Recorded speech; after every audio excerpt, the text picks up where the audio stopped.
experience. I can tell you what some of the results are anyway.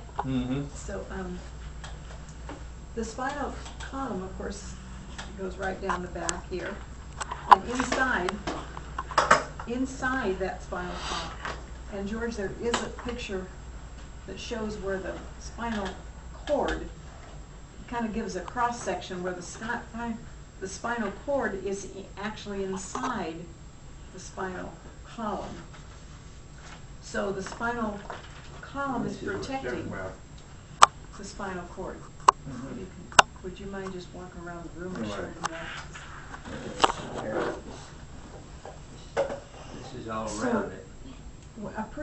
Some people break their necks and don't get paralyzed because it doesn't affect the spinal cord. In fact, in our accident, George also had his neck injury. But, and they didn't really realize, it was such a hairline crack, they didn't realize it for quite a while, but they were having him, they were taking x-rays every week. And then they began to notice it was moving. And so he was back at work and they put a collar and said, get a collar on immediately and get to the hospital.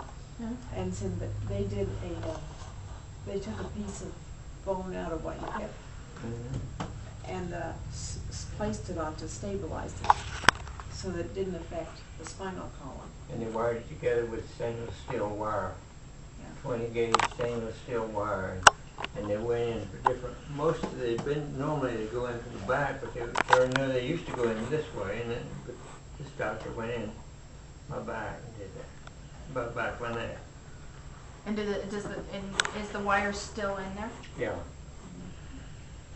And sometimes it looks like he's sort of leaning this way because his neck isn't exactly straight. No, almost, but not quite. Now with me, in the emergency room, they actually straightened up the bones in the emergency room. I didn't have to have any surgery because the spinal column, they got that straightened immediately.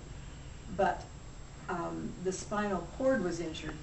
Now, it may have only been bruised or it may have been severed, but there was no real need to find out which it was because it was leaving me paralyzed anyway.